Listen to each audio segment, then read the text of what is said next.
પ્રભુ ઈસુની જય મિત્રો. આજે આપણે જાણવાના છે કે કોની સાથે કેવી રીતે રહેવું અને કેવી રીતે વ્યવહાર કરવો, કોના પર કેટલો અને કેવી રીતે પ્રેમ રાખવો.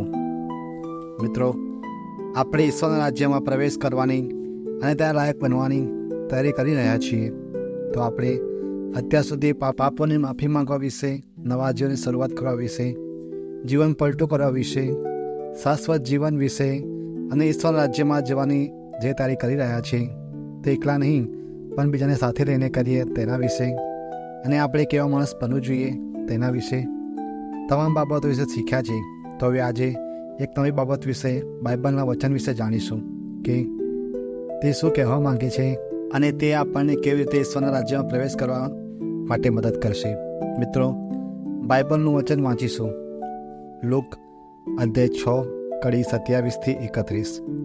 પણ મારી વાત સાંભળી રહેલા તમને હું કહું છું કે તમારા શત્રુ ઉપર પ્રેમ કરજો, તમારો દ્વેષ કરે તેમનું ભલું કરજો, તમને શાપ આપે તેમને દુઆ દેજો, તમારી નિંદા કરે તેમને માટે પ્રાર્થના કરજો.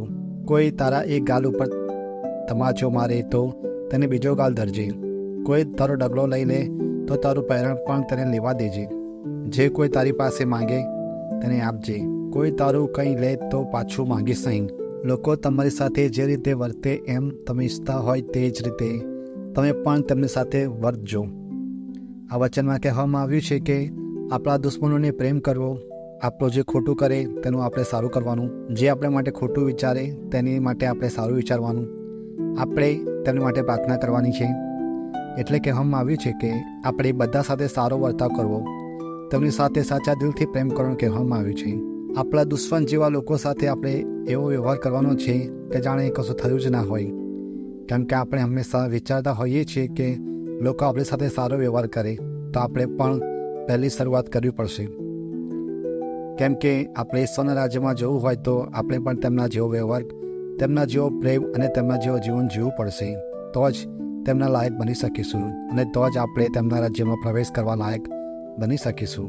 મિત્રો, આજે આપણે આજના વચનમાંથી ઘણું શીખવા મળ્યું છે કે આપણે બીજા લોકો સાથે કેવો વ્યવહાર રાખવો, તેમને કેવો અને કેવી રીતે પ્રેમ કરવો, અને આ વચન આપણને એક ઉત્તમ વ્યક્તિ બનવા માટે મદદ કરે છે. હું આશા રાખું છું કે તમને આ બાઇબલના પવિત્ર વચનથી ઘણું શીખવા મળ્યું હશે.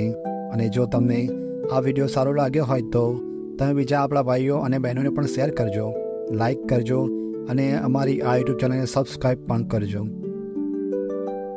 મિત્રો, આજે આપણે જે શીખ્યા છે તેની માટે હું પ્રાર્થના ચડાવવા જઈ રહ્યો છું. સારો વ્યવહાર, વર્તાવ, પ્રેમ કરવા માટે પ્રાર્થના.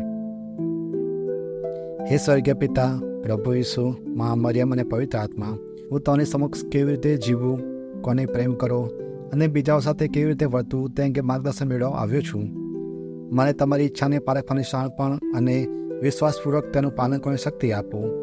મને મારા સાથીદારોને સમજદારીપૂર્વક પસંદ કરવા મદદ કરો, જેઓ મને ઉત્થાન આપે છે અને સત્યમાં ચાલવા માટે પ્રેરણા આપે છે.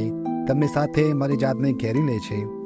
અન્ય લોકો સાથેની મારી ક્રિયા પ્રતિક્રિયામાં મને માર્ગદર્શન આપો, જેથી હું હંમેશા દયા, કરુણા અને નમ્રતાથી બોલી શકું અને કાર્ય કરી શકું. હે ભગવાન, મને બિનશરતી પ્રેમ કરવાનું શીખવું, જે તમે મને પ્રેમ કર્યો છે. તમારો પ્રેમ મારા દ્વારા વહેતો રહે, મારી આસપાસના લોકોને જીવનને સ્પર્શે અને જ્યાં તૂટેલી હોય ત્યાં ઉપચાર અને સમાધાન લાવે.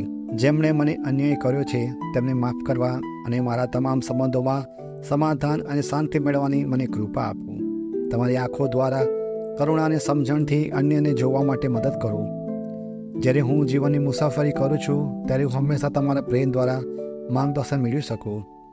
અન્ય લોકો સાથે સુમેળમાં રહીને અને હું જે કંઈ કરું છું તેમાં તમારા નામને ગૌરવ આપવાનો પ્રયત્ન કરું છું. તમારા પવિત્ર નામમાં હું પ્રાર્થના કરું છું.